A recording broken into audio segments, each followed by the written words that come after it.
Thank you, everybody, for joining us. We're here today to have an honest conversation presented by Hennessy. I'm joined by my guy, Kurt Evans, one of the hottest chefs in Philly right now, and Deon Harris, VP at Hennessy. So first of all, thank you, fellas, for joining us today. Thank you for having me. Pleasure. For sure, looking forward to the conversation. And I should say, my name's David Gould. I'm the Chief Diversity and Impact Officer with the Philadelphia 76ers. So just to start and to get into it, why don't, we'd just love to hear each of you talk a little bit about yourself, your careers, and sort of what you're doing in your current role. So Deon, let's start with you. Yeah, Deon Harris, VP over at Hennessy, newly promoted. I'm basically in charge of all what we call consumer activation, consumer engagement. So that means anything from media, events and sponsorships, to digital programs, to PR programs, the whole kit and caboodle. Basically how we come to market and what you see as a consumer. Awesome. Congratulations on the promotion, too. Kurt, go ahead, man. Tell us a little bit about yourself. How you guys doing? My name's Chef Kurt Evans. I'm a chef. Oh, my bad. Chef Kurt Evans. I messed that up. No, you good. My name is Kurt Evans. I'm a chef, a social entrepreneur, and I'm a managing partner at CYL Hospitality Group. Yes, the past 10 years in Philadelphia, I've been cooking. Started off as a line cook, worked my way up to owning my own restaurant, co-founded a few restaurants and initiatives in the city of Philadelphia around mass incarceration. I've dedicated my work to being a chef, as in bringing awareness to mass incarceration. Awesome. So I actually want to piggyback off of that a little bit, and I think this is a question for everybody, which is, you know, each of us sit in three different types of organizations and positions, but I think a common through line is we're each thinking about how we use business to have a positive impact on our community. So, Deon, why don't we start with you? Could you tell us just a little bit about some of the stuff that you guys are doing at Hennessy and how you're trying to be intentional about the impact that you're having on the community, and then also like why that's important for you guys, especially at a time like right now? Yeah, I'm going to pick up on the latter part, which is diversity is important because it unlocks power and potential. In any organization, if you sit around and everyone looks the same, talks the same, then at the end of the day, you're getting that same thinking. And in today's world, you need to have more diversity of thought so you can create breakthrough ideas. What's relevant today is not going to be relevant tomorrow. The reason why I joined Hennessy is because they have a long history of supporting my community, the AFAM community and the multicultural community. And when you get a chance to match your purpose as a person and your job, then you can become truly passionate about it. Hennessy is not, this is not a new thing for Hennessy. If you want to go way back to World War I, they were supporting the African American community. When soldiers came home to the US, they weren't celebrated, they weren't recognized. Meanwhile, in France, they were celebrated and recognized. And they just truly appreciate our culture from a music standpoint. Josephine Baker was a brand ambassador that they selected, and they really acknowledged and appreciated our culture. And that's the same thing that's happened today. So if you want to look at it, we became the first advertiser in Ebony and Jet magazine, and that's what really started our whole entrepreneur support of black businesses. And then if you want to fast forward today, now we have a fantastic program. We've generated and given away over $5 million to multicultural entrepreneurs. And that started out of COVID, but if you really think about it, it started way back in the 1950s. And it's just a legacy that we're continuing today. That's dope. And I'm going to ask you a follow-up real quick. For those of us who don't know, could you just tell us who Josephine Baker is? Oh, Josephine Baker is a famous singer-performer from the 1950s. If you don't know her, you definitely got to go back, get your history, and look her up. Awesome. And Kurt, what about you? I know this is something you already mentioned. Giving back to the community is something that's super important in what you're doing through your work in the culinary industry. So can you just talk a little bit more about that and how you got down that path, and really how you personally as an entrepreneur decided that was something that you wanted to do with your career as it started to grow and take off?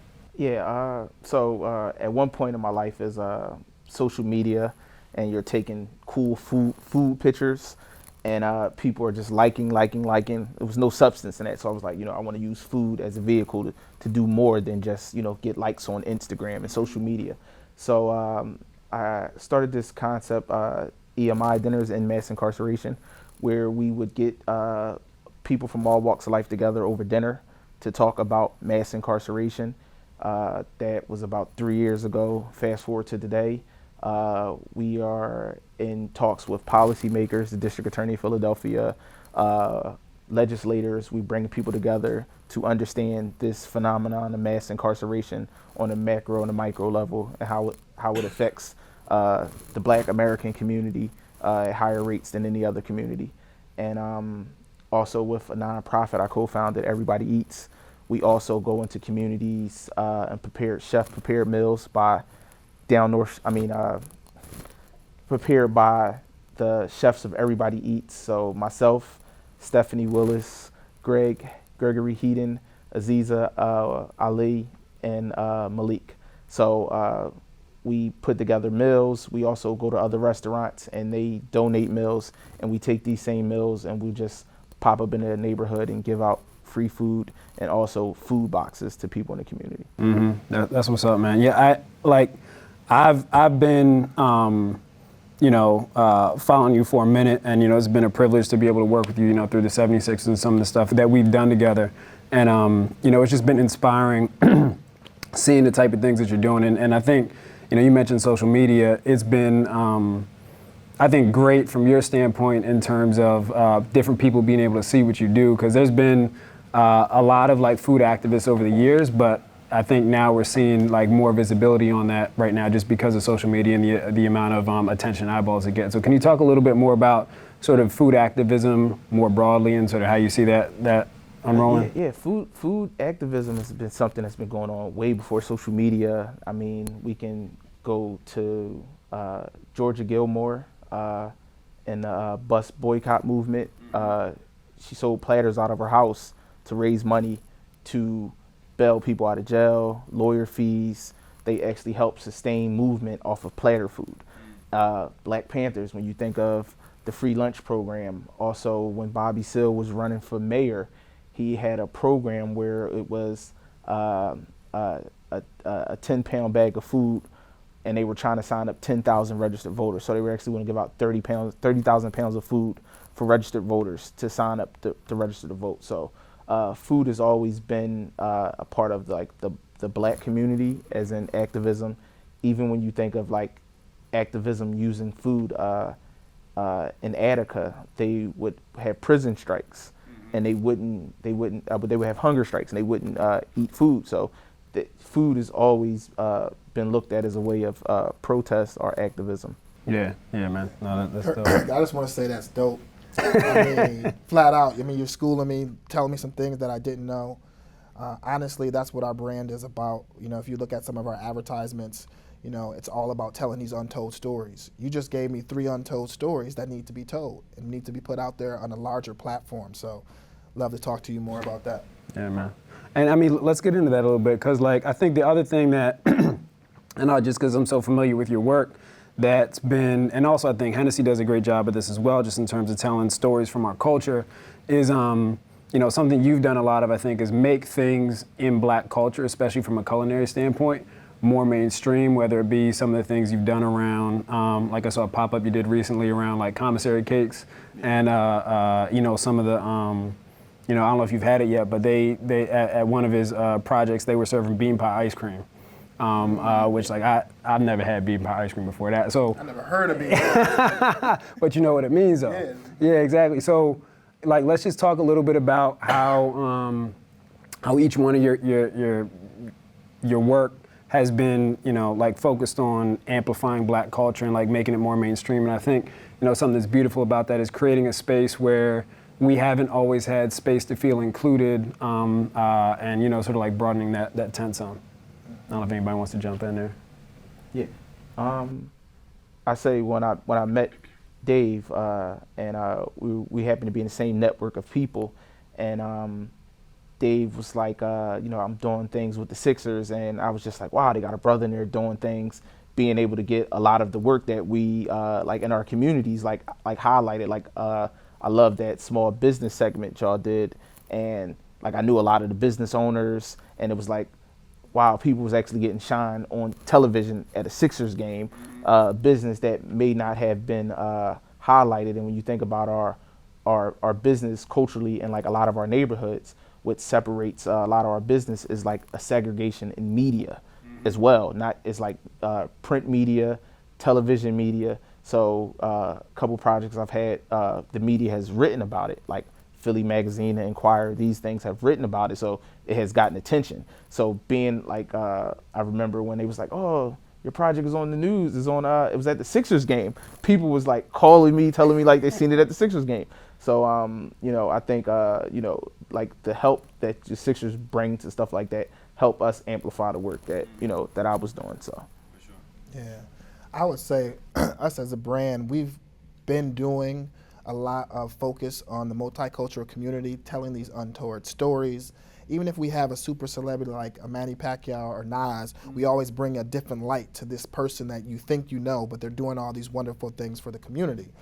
I would say the biggest thing that I would love to talk about is, our new campaign that we have with the NBA, and it's called Make Move That Start Movements. And we have some wonderful people that's going to be appearing in these ads. It kicked off during the playoffs, and we're going to do even more collaboration with our protagonists, we call them. But it's truly like, how do we tell these stories, the stories that you're telling? Stories like we've done in the past. Marshall Major Taylor, you guys know who that is? Yeah, So, cyclist. yeah, exactly. Cycling, yep. So he's like, I said, he's the Jesse Owens of cycling. So it's telling these untold stories. And then we also did one, and we're going to even do more work with him next year with Maurice Ashley, the first black grand chess master, right? So all these things, we're not just going with the physical aspects of our culture, which people traditionally think of us as. We're trying to show this other side, this how we're so beautiful and intelligent as a multicultural community. And I think part of why that amplification and sort of like awareness building around those stories is so important is because it creates this like inspiration that may not have been there before, right? So like you talk about representation, how we got connected just because I happened to be in this position, we got connected through a mutual friend, and then that fortunately grew into a partnership that we were able to work together between your project and the Sixers. So I want to like pivot a little bit and let's talk a little bit about like who've been some people who've been inspirational for you in your respective journeys professionally. I mean, not to sound cliche, but I mean, it all starts with my mom, right? My mom and my father. My mom, she started off as basically a secretary, and while she was doing that, she also went to school, and she became a teacher. So for me, that's what she ingrained in me, which is you gotta work hard, right? You gotta work hard. You can do 1, 2, 3 things. Don't limit yourself to one possibility when you can have many possibilities. So I learned that from her. And then also from my father, he was an entrepreneur. So he owned a liquor store, right? Maybe that's why I'm in the industry. But he owned a liquor store. So I would get in the car with him, go on runs to pick up, it was a liquor store and convenience store. So I would go up to the Costco of that day, and we would pick up things, and then I would go back and work behind the counter. I would work stocking the shelves. So for me, he really showed me what it's like to have a serious work ethic. And I think that's the thing. Anything's possible, right? As long as you treat people well, people like you, and you have a serious work ethic. So that's kind of who are my main inspirational people in my life, is actually my parents. Yeah, man. Yeah, I can definitely relate to that. Like that. I have two inspirations. One of them, my grandmother. My grandmother was the ultimate hustler, I call her.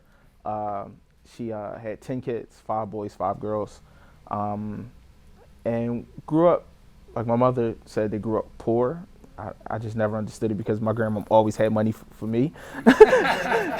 So, but my grandmother, she sold platters, and then she would have card games. That was her. She made money that way. That was just her. But that history or culture of platter food is actually something I'm in the process of writing a book on, platter food, and the inspiration of it from the time of even civil rights until now. The fact of how platter food has been something that you going to school, sell platters. You got to rent, sell some platters. So it's like platter food is something that's like really near and dear to me. And my grandmother taught me how to cook. And as I got more into my career, the Bynum brothers, they're the longest tenured black restaurateurs in the city of Philadelphia. I wouldn't even just put them in a box of black restaurateurs, just restaurateurs in general. Yeah. And had the opportunity to work for them, learned a lot, still have relationships with them to this day. So those are my mentors. It's funny because we both have that commonality, and your grandma did the platters, you cooked. My father owned the liquor store, I'm at Hennessy. It always reminds me of this quote by Marion Edelman. She basically says, you can't be what you can't see. Mm-hmm. So we saw these bits and pieces of our idols, and we picked up on it, and we ended up in those industries. That's why we're so committed to telling these other stories about people, so that the younger generation can see all the possibilities that are open to them. I think the more possibilities they see of people that look like them, speak like them in these different environments, they can truly say, oh, I can do that. Yep. No, for sure. And on that note, like, thinking about, some folks who are probably watching us right now, and hopefully, we're now in positions where we can serve as inspiration for others.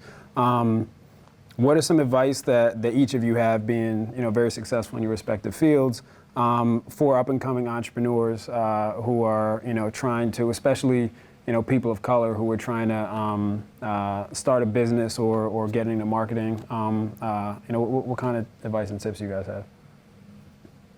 I think mine is very simple, and it sounds like a no-brainer. And we actually were talking about it at depth this weekend. We had the opportunity to throw a huge event for some luminaries in Martha's Vineyard this weekend. But the goal and what we talked about was, we as a people become so prideful that we don't do what we should do. And that is simply ask for help. So simple. You want to do something, ask for help. Hey, I see you doing this. How did you get there? Could you help me get there? Could you be a mentor of mine to help me achieve what I'm trying to achieve? It's very simple. Ask for help, because that is what you need to do to figure out how you go from point A to point B. Yeah, I like that, and because I'm exactly like that, and I'm going to piggyback off the Hennessy slogan from the Dear Destinies campaign: "Never stop, never settle," because I really feel as though sometimes you can get to a point and you may think you can't go anymore, but once you stop your momentum, and you get complacent in where you're at, you never may get over the hump. So, and always never be afraid to ask for help, because I don't think I would be where I'm at if I never reached out and asked for help. And when you do make it places, don't forget to reach back and bring people with you. Plug to Kurt for Dear Destiny. Yeah. True Hennessy fan right here.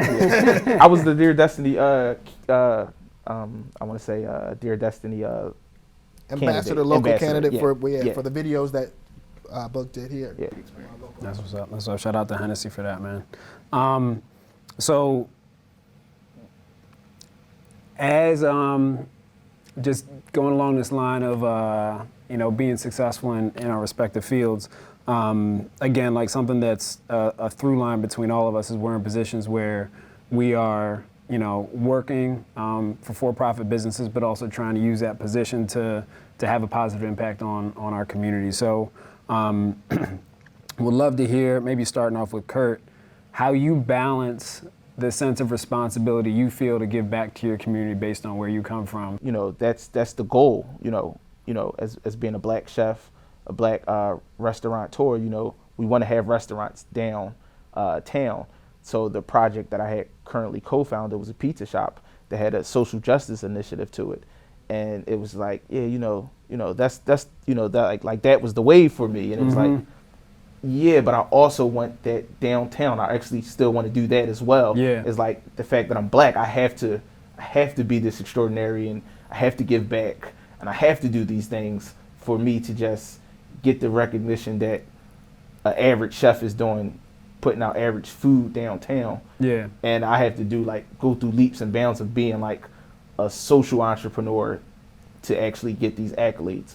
But I balance it off because it's like the community that I come from, I do this work for the community. It's not for myself. I'm very selfless in all of the work that I do.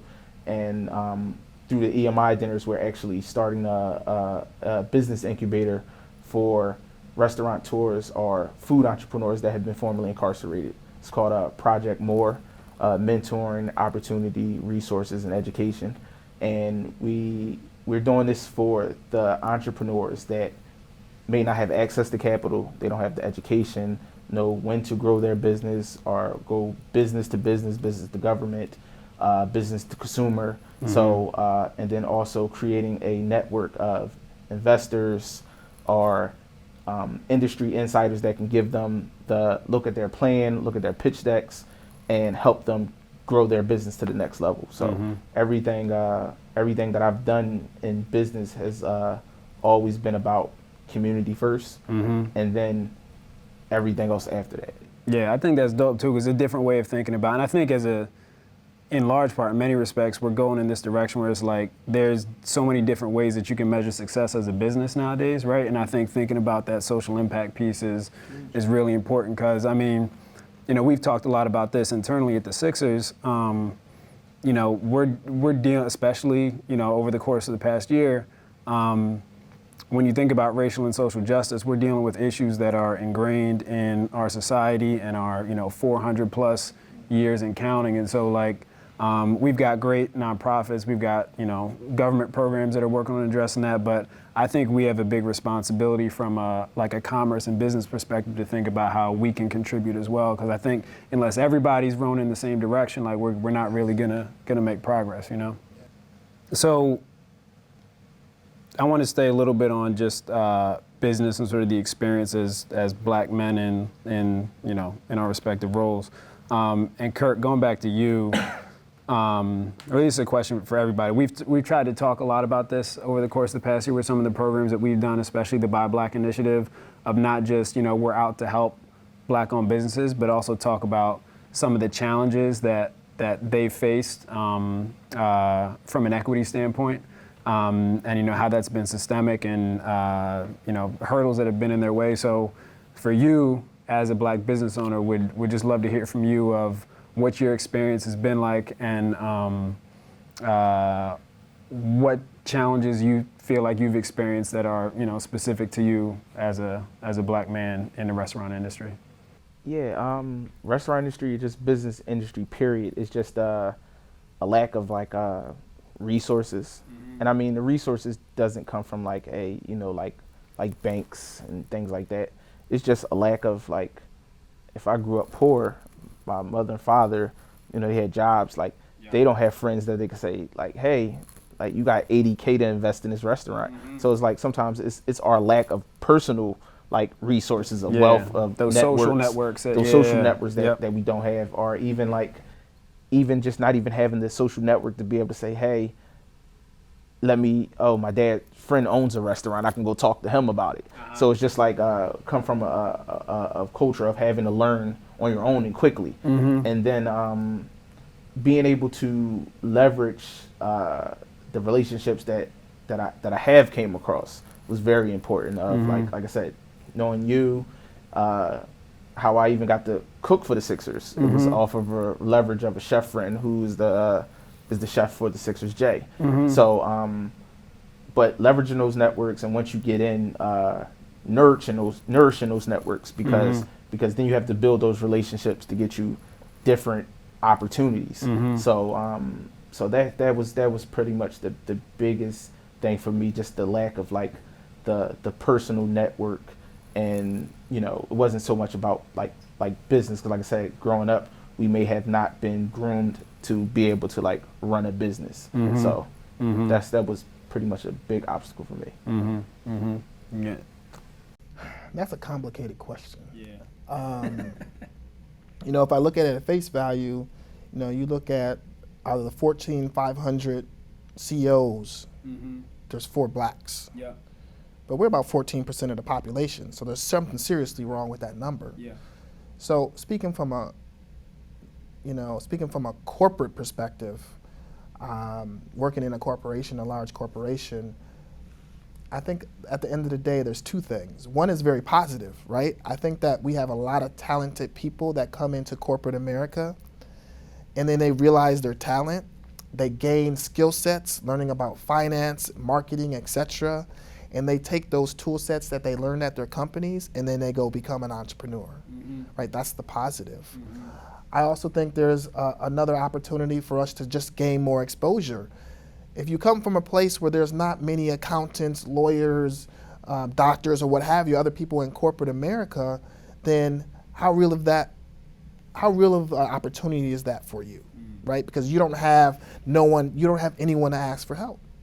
How did you become a doctor? How did you become a CFO or COO?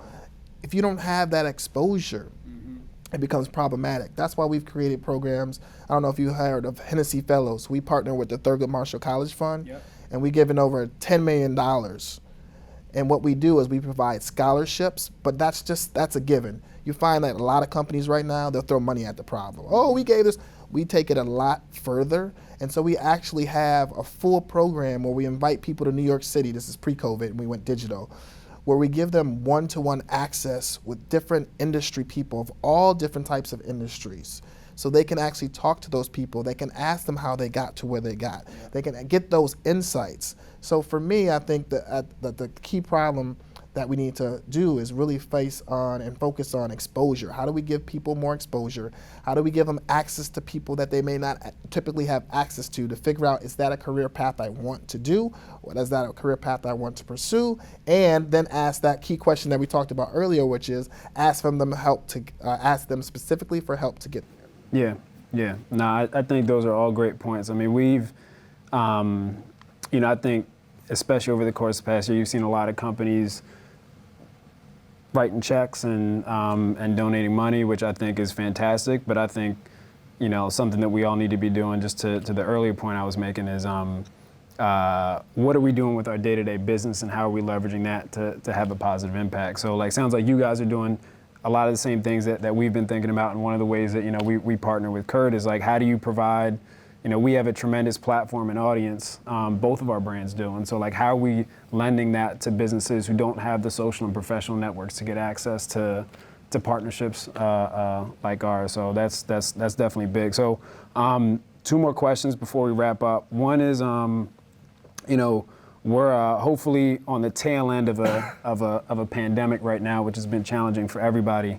And we've also, during that time, I think, had a national reawakening in terms of the role that structural and systemic racism plays in our country and our society. So how do you guys feel like things have changed and shifted over the past year from a business standpoint for you, and also from a social responsibility standpoint? I would say for us, it's become more apparent for the people that have put in the work and have a history of doing right and serving their community, and not just stepping up, being new to this. What we say on our team is we're not new to this, we're true to this. Other people, I love these companies that have stepped up and provided money. For us, it was organic, right? It's something that we've been doing. We didn't have to fabricate anything.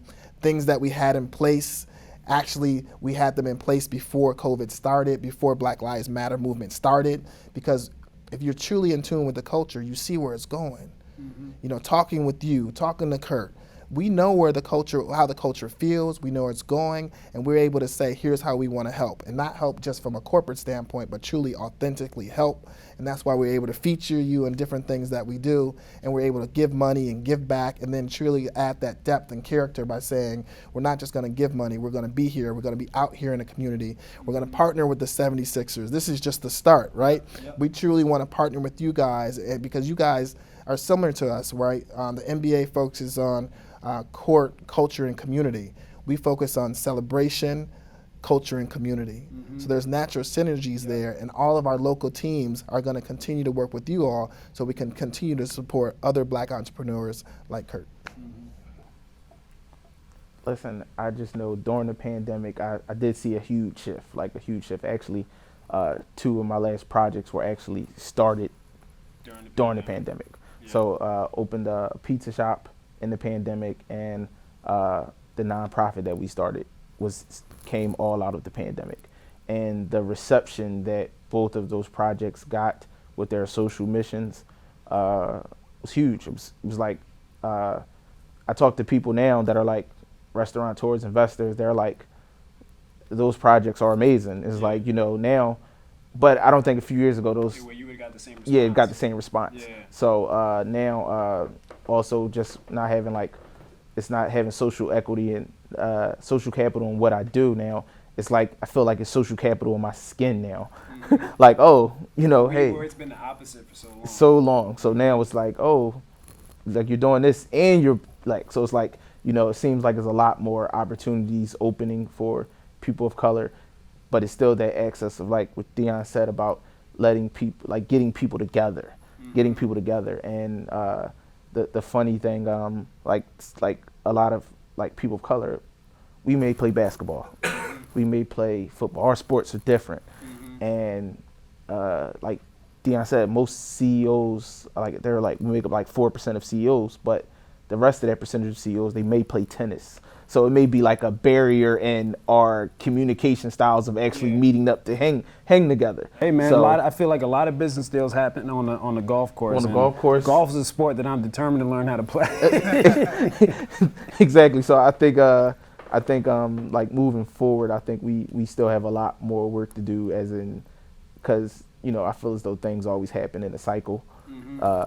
Things happen, and then the way the system is, I feel as though the system is always, it's like the game when you're like bobbing the golfers, like when you put stop something here. So we stop slavery. The next thing you know, they got Jim Crow. Oh, you got Jim Crow, you got mass incarceration. So it's like everything just keeps, coming up. So yeah, I think we got a lot more work to do. Yeah, no, for sure. I definitely agree, and it's just a privilege to have this conversation with both of y'all. Again, I know we're all doing our part to try to make sure that we, I think, sustain not only the conversation, because my biggest concern is that we wake up a year from now and we're pre-Memorial Day of 2020 when George Floyd was murdered. So we need to continue this focus, but also just continue the work. And writing checks is great, and we're contributing philanthropically to the Sixers, but also what are we doing in our day-to-day lives, both personally and professionally, to make our communities better. So last question on that note is, for people who are watching who may be business owners or work in corporate America or whatever it may be, the culinary industry, what advice do you have in terms of how do you think about making a larger impact with what you're doing with your business? I think at the end of the day, the first one is just don't talk about it, be about it. There's a lot of people that want to fill a room with hot air, right? But take action. And it doesn't mean that you have to take a big action. Just take a action. Because it's like, when something gets in motion, then you'll find out it stays in motion, right? So how do you take that action, take that first step, and then you'll find that you take that first step, you want to take the second and third and fourth and fifth, and you'll ultimately get back to my shameless plug here, never stop and never settling, right? But if you don't take that first step, you're just living that last part. You're just settling, right? So if you have to put something in motion to actually get to that point where you start to get some success, and then, like everyone wants the home run, right? You don't need the home run. Sometimes it takes a couple of base hits, right? Other people see what you're doing, they get inspired, they want to join what you're doing. I hear about it, I might go back to Boog. We got to support Kurt more. I love what he's doing, and then that starts the movement, right? And that gets us to, as a holistic people, we start to never stop and never settle. But it all starts with that movement in motion. Yeah, I mean, I just want to echo what Deon said. Like, I think it's, you find something that you're passionate about, and hey, if your work schedule is a little busy, on your one day off, try to see if you can dedicate some time to that cause, that nonprofit, that old lady walking down the street that you like, oh man, I've been meaning to get down there and help her. Anything that you want to get involved in, I think you should carve out a little space for it, get involved in it small, take small doses, and then, work your way up into like actually doing the bigger things. But like you said, anybody can go on somewhere and donate.